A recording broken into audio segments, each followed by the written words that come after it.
Even the best espresso machine won't make an amazing coffee without the right beans. So, let's talk to an expert to get the inside scoop.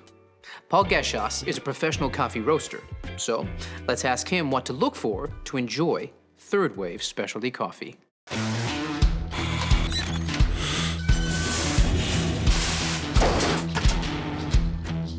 Well, it starts with freshness, but you don't want too fresh.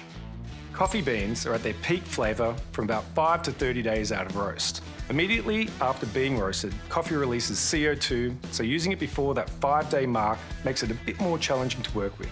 Once the beans are older than about 30 days, volatile aromatics start to fade, so the coffee loses the best parts of its character. Coffee beans of different origins, roast profile and age all need optimal temperatures to bring out their best. 93 degrees Celsius is a great starting point to understand the flavour potential of any coffee. Coffees from South American origins, such as Brazil, are generally lower in acidity, rounded and sweet with a medium to heavy body. Their nutty and chocolatey flavour notes make them a good choice to pair with perfectly textured milk.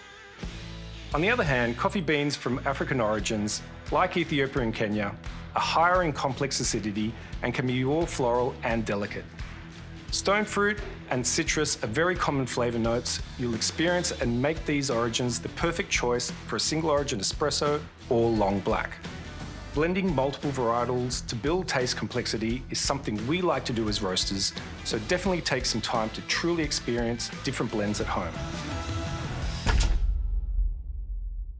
There it is, straight from an expert. Only buy beans with a roasted on date, so you know exactly how fresh they are, and get to know coffee bean origins with their unique flavor properties.